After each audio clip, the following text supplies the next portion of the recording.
രാവിലെ തന്നെ ഒരു പണി എടുക്കാതെ ഇതിവിടെ പറിക്കുമ്പോൾ 200 രൂപ വെറുതെ പോക്കല്ലായിരിക്കണേ.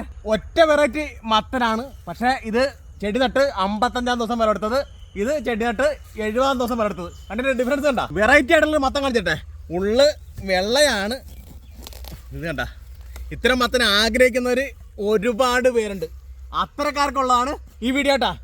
അപ്പോൾ ഇത് കണ്ട, ഇത് മത്തൻ്റെ പൂവ്, മത്തൻ്റെ കൂമ്പ്, ഇതെല്ലാം നമുക്ക് ഉപയോഗിക്കാം എന്നുള്ളതാണ് മത്ത കൃഷിയുടെ ഏറ്റവും വലിയ ഗുണം. ഇതുണ്ട, ഇവിടെ ഒരു 300 ചുവടാണ് നട്ടിരിക്കുന്നത്. അപ്പോൾ ഈ മത്തൻ്റെ ഏറ്റവും വലിയ ഹൈലൈറ്റ് നമുക്കിത് ഫുള്ള് വിളയണമെന്നില്ല. ഫുള്ള് വിളയുമ്പോൾ ഫുള്ള് മഞ്ഞപ്പായി പോവും. അപ്പോൾ ഇത് കണ്ട, ഇപ്പോൾ നേരത്തെ മുറിച്ച പോലെ ഇതുണ്ട്, ഇതിൻ്റെ അകം വെള്ളയാണ്. ഇതുപോലത്തെ ഒരു രീതിക്ക് വിളയാത്ത, കുരു വിളയാത്തതും പുറം പച്ചയായിട്ടുള്ള മത്തനാണ് ഡിമാൻഡ് ഉള്ളത്. എല്ലാ കൃഷിയിടത്തും 200-300 ചോട് മത്തന് പ്രാധാന്യം കൊടുക്കും. അപ്പോൾ അത് വിളഞ്ഞു പോകാതിരിക്കാൻ വേണം. ഇപ്പോൾ ഇവിടെ തന്നെ ഫുള്ള് മത്തനാണെങ്കിൽ നമുക്ക് ഈസി ആയിട്ട് കൃഷി ചെയ്യാം. 360 ദിവസം കൃഷി ചെയ്യാനായിട്ട് പറ്റും. പക്ഷേ കുഴപ്പമെന്ന് വെച്ചാൽ നമുക്ക് പച്ച മത്തം വേണമെന്നുണ്ടെങ്കിൽ ഓരോ തോട്ടത്തിലും 200-300 ചോട് നടുക, കൃത്യമായിട്ട് വിളവെടുത്ത് മാറ്റുക എന്നുള്ളതാണ്. ഇപ്പോൾ ഈ മത്തനത്തിൽ ഇപ്പോൾ ഉണ്ടായിട്ട് ഇവിടെ ചെടി നട്ടിട്ട് 60 ദിവസം കഴിഞ്ഞ മത്തനാണ്. അപ്പോൾ ഇതൊരു 80 ദിവസം കഴിയുമ്പോൾ ഇതിൻ്റെ കളർ തന്നെ മാറി ഫുൾ മഞ്ഞപ്പിലേക്ക് പോകും. അപ്പോൾ അത് എല്ലാ ആൾക്കാർക്കും പ്രിയപ്പെട്ടതല്ല. പക്ഷേ സാമ്പാർ ഉണ്ടാക്കാനൊക്കെ ഈ അത്ര മത്തൻ ഉപയോഗിക്കുന്നുണ്ട്. നന്നായിട്ട് വിളയാണെങ്കിൽ മത്തൻ ഒരുപാട് നാൾ ഇരിക്കുകയും ചെയ്യും.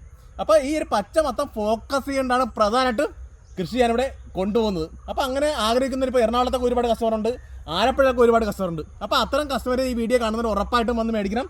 അതുപോലെ ഇത് കഴിക്കുന്ന മത്ത പൂവാണ്. അതായത് ഇവിടെ 100 കണക്കിന് പൂവാണ് ഈ തോട്ടത്തിലുള്ളത്.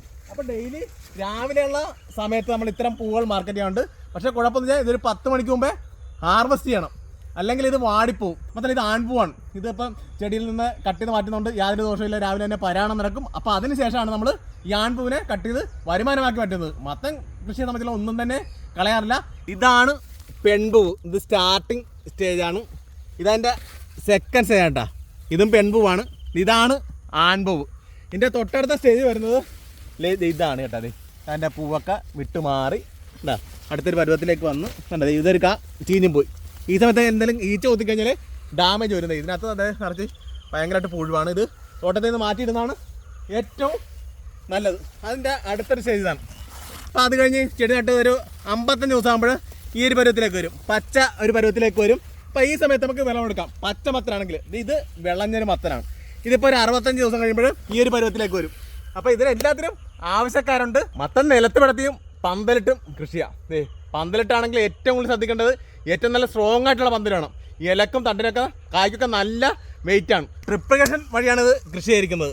ഇതിനകത്ത് ഫുള്ള് ജൈവവളമാണ്. ചാണകപ്പൊടി, കോഴിവളം, ഡോളമെറ്റൊക്കെ ബേസായിട്ട് കൊടുത്തുകൊണ്ടാണ് ഇവിടെ കൃഷി ആരംഭിച്ചിരിക്കുന്നത്. 40 സെൻറ്റിമീറ്റർ അകലത്തിലാണ് ഇവിടെ ചെടികൾ നട്ടിരിക്കുന്നത് കേട്ടോ. ചില കല്യാണ ആവശ്യങ്ങൾക്കും മറ്റു പാചകങ്ങൾക്കെല്ലാം ഇത്തരം പച്ച മത്തനുകൾ മാത്രം ഉപയോഗിക്കുന്നവർ ഒരുപാട് പേരുണ്ട്. പക്ഷേ ഈ വിളഞ്ഞ മത്ത എല്ലാവരും പൊതുവെ ഉപയോഗിക്കുന്നതാണ്. പക്ഷേ ഇത് ചില ടീമാണ് പ്രധാനമായിട്ടും ഉപയോഗിച്ചുകൊണ്ടിരിക്കുന്നത്. അപ്പോൾ ഇപ്പോൾ ഇച്ചിരി മത്തൻ്റെ സൈസ് കുറച്ച് നമ്മൾ എടുത്തെങ്കിൽ പോലും ഇതേപോലെ കുറച്ച് തൂക്കം കിട്ടാൻ നല്ലതാണ്. പക്ഷേ ഇതിന് വില എപ്പോഴും ഈ മത്തനേക്കാളും കൂടുതലായിരിക്കും എന്നുള്ളതാണ് പ്രത്യേകത. പക്ഷേ ഇത് എടുത്തു കഴിഞ്ഞാൽ ഒരുപാട് ദിവസം ഇരിക്കത്തില്ല. അപ്പോൾ ഇതാണെങ്കിൽ നമുക്ക് സ്റ്റോക്ക് ചെയ്യാൻ നല്ലത് വിളഞ്ഞെടുക്കുന്നതാണ്. ഇത് അങ്ങനെ വിലയെടുക്കുന്ന മത്തൻ എറണാകുളത്തേക്ക്, അതായത് തിങ്കൾ വെള്ളി ദിവസങ്ങളിൽ എറണാകുളം കാക്കാട് കളക്ടറേറ്റിൽ, അതുപോലെ ചൊവ്വ വ്യാഴം ദിവസങ്ങളിൽ ആലപ്പുഴ കളക്ടറിലാണ് നമ്മളിപ്പോൾ പ്രധാനമായിട്ടും മാർക്കറ്റ് ചെയ്യുന്നത്.